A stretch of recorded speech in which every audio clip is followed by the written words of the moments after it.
Angela in the roam position for me. Okay, well, I think... Yeah, Lunox. Lunox jungle? Lunox last pick here for E7. I don't know if they're going to do any swaps, because I know we got the names here, but, you know, of course, once we get in game, we'll see where this all falls into place, because pretty sure Chan's not playing the Dairoth, like, you know, but this is interesting, man. Lunox. Is it Lunox jungle? Little ode back to, what is that, M4 Kyrie? I'm having PTSD seeing that Lunox jungle. Is that Lunox jungle? Or it's Dairoth jungle, or it's Moskov jungle. I don't know. Either way, it's wild. Hey, we're going to find out as we jump here into game number 4 in this best of 1 for Group A in the wildcard stage. Let's go ahead and find out exactly where this falls in place. This is a very dire match for both teams, securing themselves up, and you can see it right there. So it is going to be Chan on that Lunox. And you have this typical Moskov going to the gold lane like we thought it would, and of course the Dairoth jungle. So looking at this too, I always like to look, we do have a temporal rain on Saksa with this Alice jungle, right? I don't know, I feel like some people also like this temporal rain emblem, and a lot of people just don't like to use it just yet. This early aggression already. I like the new Cho though. I like this, you know, you get that extra 180% on the basic attack once that bar is full. You'll see them already being on this side. Yeah, a little bit of damage on Irwin there. He is going to get stunned up. Tracy able to get the kill. Irwin does go down there. Tracy able to just dodge out, hide on bush, looking for something. On the side of E7 here, they have some burst potential, right? They have the Lunox, they have the Dairoth, and then they have the setup with that as well. But they're going to need to be able to work together. I think I want to see ENTITY7 kind of rotate a lot in this early game. Maybe bring four, maybe even all 5 towards that turtle pit to look for those big fights and capitalize on this type of composition. Just a full rotation is what Trex wants. And, you know, really with KBG's lineup, oh man, hide on bush. Ooh, Marquino looking for something. Tracy is able to dodge out of the way. See you holding down the front side in the tri-bush. In comes Saksa. What a fight. Looking for something as well, but ENTITY7 able to disengage there. Turtle going to be up in about 12 seconds. All right, 10 seconds away from that first objective. For KBG, honestly, they can't really pull the go signal just yet until Tracy, you know, has this advantage, has that level 4. But the fact that they already did get that kill, you know, it gives them this little room, I would say, to breathe on this Cho pick to kind of play around with. But once he gets that level 4, then ENTITY7 really has to watch out for the setup potential. They have their own as well, though, especially with an Edith. So half health on the Turtle. Yeah, Turtle's going to go to the side of ENTITY7. Chan able to secure it. Marquino able to get the knock up. Down in the purple buff, though. Sasa does get knocked up. Irwin trying to get away, but the damage coming in. Hide and Bush will go down. Next up on the list, Marquino taking some shots from CU. He's going to have to get out of town, though. 3 members trying to collapse onto him. Picks up a heal from LMU, and both teams disengage, but keep Best Gaming walking away 2-0. ENTITY7 gets the Turtle. I'll tell you what the biggest difference I see in KBG this time around for the wild card. They're much more disciplined. In the rotations that they have, Tracy able to get away the dragon onto Chan here. Chan able to use the brilliance. Gonna be safe, should be safe, will be safe. Okay, going back to the point, KBG is much more disciplined this time around, I feel like, than what we saw in the M5 wildcard. You can definitely see kind of the impact that I mean, even bringing Saksa has had for them, and some of this shot calling as well. Tracy doing an amazing job on this Cho pick, very aggressive. Just hope that, you know, he's able to kind of manage that and not get it too aggressive that it punishes him. But as we look at these items kind of fall into place, no first items locked in just yet, but well on the way here. Saksa now on this side of the jungle. Might want to put some pressure here. Nice way the dragon on Irwin though. Fury gonna come in. Saksa. Oh, Tracy able to dash away there. Here comes Fury. Gets a couple shots off onto Tracy. E7 trying to collapse onto 1. They find 1. Saksa able to go down. Chan picks up the kill. That's 1-2, but the gold still at a standstill, Naisu. It's 10K, 10K. ENTITY7 looking for more, though, in the purple buff. LMU trying to defend along with Tracy. The knockup comes in. The Noten's Fury. Tracy goes down. CU trying to help out, but unable to connect onto anybody there. LMU now just defending the mid side. CU needs to try to get out of here. Marquino locks in, knocks him up, and takes him out. ENTITY7 going to walk away with a lead there. Oh, I don't know how much different that would have unfolded if CU was actually able to get the penalty zone in the right area, but he kind of did it a little bit too early, so wasn't able to join the fight and then just gets closed off from it entirely. So with that, ENTITY7 really on this upswing will be able to get those kills. Now the objective, they got 2 turtles under their hands, and they're furthering this gold lead at this point. It was kind of a stalemate for a while, but now with everything falling into place, you can see it happening. Even looking at the gold difference here, gold lanes, gold lanes are doing okay, of course. Fury's farming up. Spirit Destruction has been landing. Wow, he actually follows up with it, but he's just going to go back to lane after that. I'm not sure if they were going to get the call. Erwin was there. They could have possibly set things up, but he doesn't have the Minoan Fury just yet. So now as we take a look at the items, first items are falling into place. You got the Clock of Destiny already on Saxa, and we know that changed now. It just, those stacks are there. Then you have the Enchanted Talisman here, of course, for Chan. So, I think one of the big wondering on how good this will play out later on as we jump back into the game here. Scaling-wise, obviously, for the lineup for KBG can be good, but it really relies on just letting Claude get to where you need to be. You need those 3-4 items to really be able to shine on that Blazing Duet for Wah Wah Wah. And that's something that can happen here. We're on the other side. You already know. Hold on, bottom. A little bit of damage on a Wah Wah Wah. But the Heart Guard comes in. Fury now taking the damage himself. May go down here. LMU able to take that kill. Would have been better in Wah Wah Wah's hands. But it's okay. KBG just needs some pressure on the board. Yeah, they at least get that kill down, and they're going to actually put some pressure on the tier 1 possibly here, unless it can be defended by Erwin. But that's what I was saying. Claude really has to be able to farm up, get those multiple items that he needs, and then you can really shine. But even with that, like we already just saw, with a Heart Guard enough, if he's able to outplay or outmaneuver with the BMI, then you may go, oh, hold on, Ooh, Tracy. The damage from Chan right now is just bonkers. And this is what I mean, like the Lunox expected to be late game, but the mid-game damage right now coming from ENTITY7 is definitely vicious.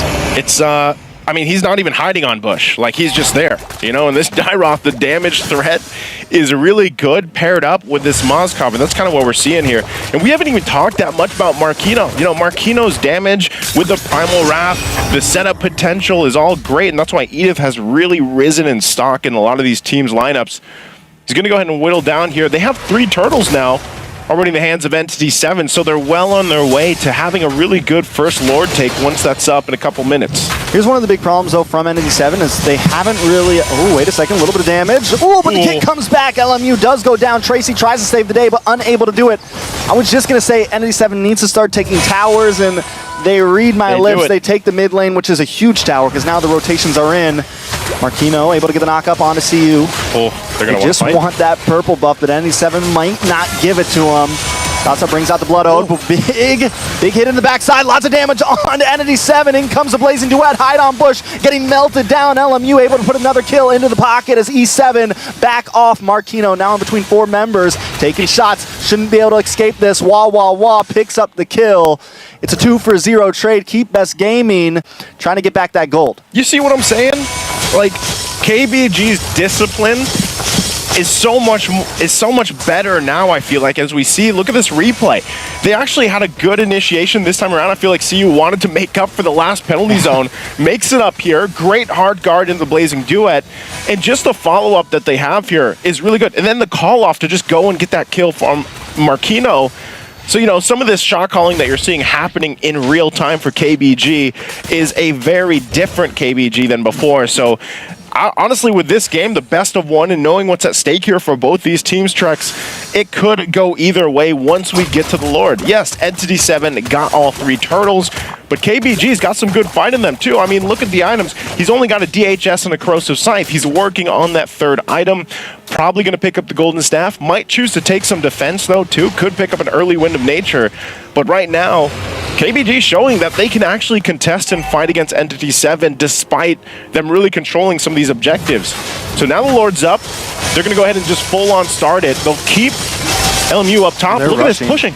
Saxa trying to find a way in as Fury just melted down. Penalty zone in the backside. Only finds Chan, but Saxa comes back and gets the stun onto 3 members. More damage coming out. A nice way of the dragon. Marquino goes down and Sasa able to take another one. Fury finds Tracy, but the Lord still don't know. Sasa takes it. It's 4 members down on the side of ENTITY7. Nothing but Irwin left. KBG take the lead and start to bring the game into their hands. What a fight from KBG, and they're going to get so much off this first Lord here. They might even knock on the shields of these base turrets of ENTITY7. And as I was calling it, you know, it really depended. Where were they going to be able to fight on that first Lord? It looked like ENTITY7 wanted to rush it, and they did. They brought it to a fourth of the health, and then they lost the fight.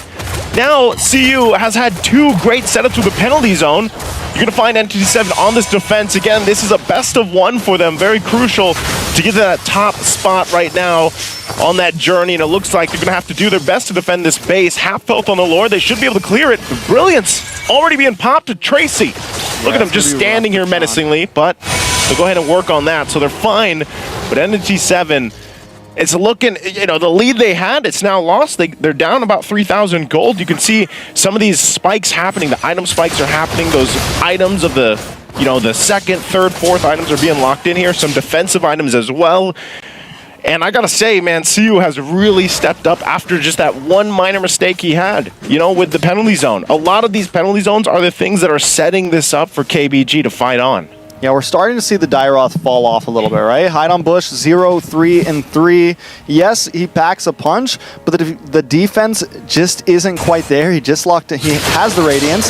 Looks like maybe he's going for anti-Cuirass, possibly? Yeah. He's got the Juggernaut in right now. Depends on which route he wants to take and what he wants to work on next, but still, it's just not enough, and nobody's really holding the front line for ENTITY7, and even if they do, Sasa just hits that flicker into the backside and is able to get it, like we saw, 3-man stun right next to the turtle, able to put out the damage. I feel like Keep Best Gaming, their positioning so far in these small skirmishes, in these fights, has been key to their victory. And like looking at this, even the damage dealt, Chan has been doing a ton of damage. It's great that he does that, but still, you know, it kind of falls off from there. So this is where Fury has to step up and land a lot of these fights for himself and get the positioning down on pat. I mean, even Irwin, man. Irwin is a good key component to be able to win some of this fight. If they have to disengage using the Minoan Fury, if they can set up for it better, especially with the flicker. But right now, it just feels like ENTITY7 doesn't have much of a choice. They're playing at the tune of KBG. And sometimes it's even just Tracy, the threat, I could say. Like, this is something that, you know, there was a time we didn't see Cho pop up too much.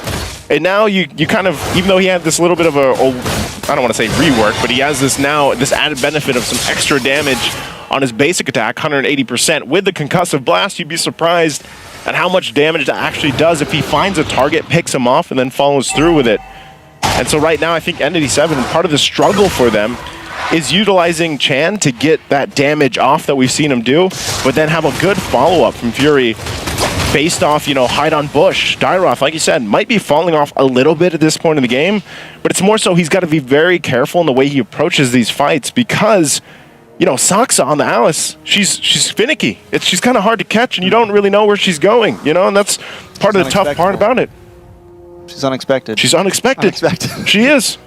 You gotta expect the unexpected. It's a tongue twister at this point, man. It is. It's getting hard. But I will say this, and the big thing about Saksa 2 on this pick is it is only going to continue to get stronger. Have you seen his farm? And stronger and stronger. And it, like I said, ENTITY7, I think this was a time in the game when they were really supposed to kind of continue that power spike. And now that they've fallen behind, it feels tough for them. They do have a set potential with Irwin, but he's getting melted down. The stun comes in. Does get the Minoan Spirit. No, it gets stopped, and he's unable to pop the penalty zone into the backside. And CU with the blazing duet finds Chan, and 3 members of ENTITY7 are taken out. Saksa up against Fury. It's a 2v1 because Tracy jumps in. Nothing but Marquino left, all for the price of wah, wah, wah. Keep Best Game and looking to possibly end this. They're going to try to take this tower. They got a wave coming down the mid side. Tracy, CU, LMU, moving on to Marquino. Okay, Marquino, it's just him by himself. He's just going to try to clear the wave, hold on to the base turret. Oh, LMU, okay, he's going to be fine. Oh, Tracy goes in even defensively. Look at Marquino's damage. The trading between them, KBG is definitely a different team than what we saw before. Even that little exchange there, seeing them kind of back and forth. And wait, does he not go for Wait, Trix, they don't, off that whole exchange, they don't get the Lord. I don't think so. Could he do it himself? Was the Lord was hitting too hard? Well, the Lord does hurt. Hit hard it now. does hit hard. I mean, look at the replay. This is, again, a great initiation for KBG. CU gets a penalty zone on 2. Tracy gets the nice, good Way of the Dragon, and they follow up. From this, I'm kind of surprised. They get Fury. It's only Marquino. They could have actually just made a beeline for the Lord, got the Lord, but instead they tried to get that mid turret. They didn't even get the mid turret. So now they're back to square one here for the Lord dance. And yes, to answer your question, the Lord hurts quite a bit. I mean, even if it's the first Lord of the game, second Lord, they do quite a bit of damage to these junglers now with that change. 2 shots on Asasa and he's down to like 70%. Yeah. I don't think he could 1v1 Lord right now. Might not be able to do it. Oh, wait a second. Way of the Dragon on Marquino up in the top side. Wawa able to pick up the kill. And I think as long as Keep Best Gaming keeps on getting these pickoffs, ENTITY7, they're not going to be able to compete for this. They can't even really find a way in exactly. I think Irwin, the only big possibility for ENTITY7 is a big No One's Flicker, right? A big Fury Flicker, able to maybe just catch them off guard. I think that's just in the base at this point, Trex. That's going to be the Lord already secured here for KBG. Tracy has been on point with his Cho, really able to pull the trigger and find the right targets, giving the advantage to KBG at this point in the game. 15 minutes in. Items nearly locked in, you know, especially for Wawa. He has pretty much everything he needs, plus the Heart Guard. It's really difficult to get to him now that he also has that defensive wind of nature. So ENTITY7 gonna have to defend against this push from the Lord. It's gonna charge in and take out this mid turret. Can they defend this? Now watch for Saksa. Look for the dash in. Lord able to take down the tower. Tracy able to get the Way of the Dragon onto Marquino. Couple shots from Wawa. Nice No One's Fury. Is it going to be enough, though? CU taking a lot of damage. Marquino goes down, and they're unloading right now. Sasa on the front side. Sasa looking for more. Hide on Bush, taking some damage. Maybe goes down. Sasa looking for the re-engage. Gets the stun. Hide on Bush still able to get away, but the Lord finally connecting onto the base now. CU looking for a couple free shots. Tracy in the backside. Able to get the knock-up onto Fury. Sasa finally goes down, and ENTITY7 is defending. They're not just defending, they're responding. They finally take down the Lord. Hide on Bush looking for another target. Sasa down. Marquino down. It's a 1-for-1, and ENTITY7 able to defend. What happened? KBG not able to end the game there, even with that Lord already knocking on the base.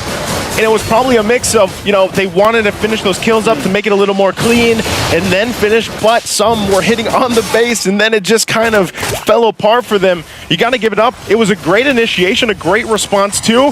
You know, it took a little while for that entry. Once the Heart Guard was used for Wawa to go in, you're going to see that unfold here. You think they could push this one in, but it was a great defense from ENTITY7, really clearing the best they could, pumped out a lot of damage, and then KBG kind of just, they didn't know what to do at that situation. So then they find themselves at least with 2 turrets down in ENTITY7's base, but they're going to find themselves in a similar situation where it's like, all right, Tracy, we're counting on you. Go get a pickoff. And this is where, as you know, at this point in the game, 17 minutes in, it's been working great. Tracy's been on point, but it also could be an instance where it's one bad initiation from a Cho. That's always the gamble, if you will, in sense of how do we use this Way of the Dragon to find our pickoff, but what if it doesn't work? Because you also got Purifies. There it is. There's one, a lot of damage on Irwin. Spear of Destruction comes out. He decides not to pull the trigger on that one. ENTITY7 able to defend, able to get back, and Irwin will be able to recover that health. Still in the game. Okay, they get a lot of ultimates out, you know, at least, but what it all comes down to, once again, Trex, is just resetting. You know, they're still, 14 seconds away from this Lord here. And the further that they wait, that ENTITY7 waits for this, the better chance I do feel like that they have contesting a Lord. But the biggest thing they have to kind of counterplay into is what I just said with Tracy, if he gets the Way of the Dragon off. And that's why you have those Purifies. You have some of these defensive items now. You have the Crown picked up as well here to play around with, to try to stall something out, because this is a crucial one. This could be a game-changing Lord here as both teams kind of get it situated. They got the information. Irwin's there. But notice, you know, nowadays, in this current meta, you don't just go and pull out the Lord and let it hit you. You know, you kind of got to approach this in a different manner. And so that's what you see ENTITY7 even doing. They can just let KBG be the ones to start it up and kind of approach this Lord. But it looks like right now, neither team really wants to do that. And I think at ENTITY7, if they can find their own somehow pickoff, it'd work great. And look at Hide on Bush. He's literally hiding on the bush. He's doing what he's doing. That's, I mean, and he's got the position. He's going to try to look for the angle here, and I think that's why ENTITY7, you mentioned it, let the other team start it up. I think ENTITY7 is looking for that, but something to point out is Wawawa has been doing a great job of controlling that long lane. You look at that top lane right now, and it's just pushing in slowly onto ENTITY7. Earlier, him and LMU cleared the wave. They had to send Marquino up there to kind of defend it a bit, but still, it's just going to continue pushing. ENTITY7 has to do something about that. At some point, they have to pull the trigger. CU able to get away from there. The Heart Guard does almost come out there. They're able to hold it in. He's looking for it. Who's he going to put it on? Sasa or Wawawa? Still goes. Still not doing it. Yeah, going to be, I mean, very calculated here. There's the Heart Guard. Ooh, big kick onto Irwin. A lot of damage on Irwin. Sasa able to pop the immortality onto him. Spirit Destruction does come out. Chan looking for the getaway, but Sasa able to find him. Next might be Hide on Bush after he finds Wawawa. The Hide on Bush popping off right now. Looking for the damage. The Truncheon comes out. A lot of damage on Sasa. Might go down. Fury able to get... No, Hide on Bush gets a kill. It's 2 for 1 right now. ENTITY7 popping off, but minions are on the base. Do they go for this Lord, or do they go back to defend and clear? Oh, they have to defend. Look, they can't even actually commit to this Lord because CU and LMU are there. They might start it up, but this is still going to be a push and pull between both. The final turret in the base of ENTITY7 will go down, and that might have been a long enough time for KBG to get back for this Lord fight. So Fury, the last fight, he just popped off in the back line. He was free hitting, so they have to solve that issue. He still has the Purify available. There they go. Once again. From Fury. Fury's coming online right now, and he is going to be a problem. Even though they took the nerf, Moskov in the late game is still an issue, as we can see. We saw with that last fight, he's up in the top side. He's able to use the Spirit. He's able to clear the lane, use Spirit Destruction to get in the midst of things, output enough damage. You have Hide on Bush who can kind of reap, clear things up. I mean, ENTITY7 holding this game together well. They've taken back the lead. Oh, man. Interesting. That last item locked in from Hide on Bush is going to be the Malefic Roar as well. Yeah. So a little more penetration to deal with, and that's what's blowing up KBG's defenses. If he's able to get the setup that he's looking for, and then Fury just pops off from the backside, shooting off these spears and everything else, it's tough for KBG to deal with on the front side. So now the tables have turned here. ENTITY7 will be marching in with this Lord in the mid lane. They're going to want more. Chan looking for the engage here. Lord down about half health. CU also looking for something, but taking a little bit too much. Sasa into the backside though. Way the Dragon does connect onto Hide on Bush. Hide on Bush takes a heap of damage, but Tracy takes more, taken out from Marquino. Saxa though, still holding down the backside. Look for LMU, looking for something. Wawawa goes down. Saxa goes down. ENTITY7, all 5 up against Keep Best Gaming. Keep Best Gaming tried their best, but ENTITY7 should be able to clear this out. They still need some minions, though. Not any minions yet. Waiting for a wave to come. It's 40 seconds. That is going to be it for KBG. Just some time will tell. Brilliance with the base. Last wave will be pushing in here. They're going to take that turret to clean it up. And here they go. They'll go ahead and take this game in the best of 1 against KBG. Further in their lead in Group A. Sheesh. That's all I got to say. That was a good game. I mean, all the way down, we went to 22.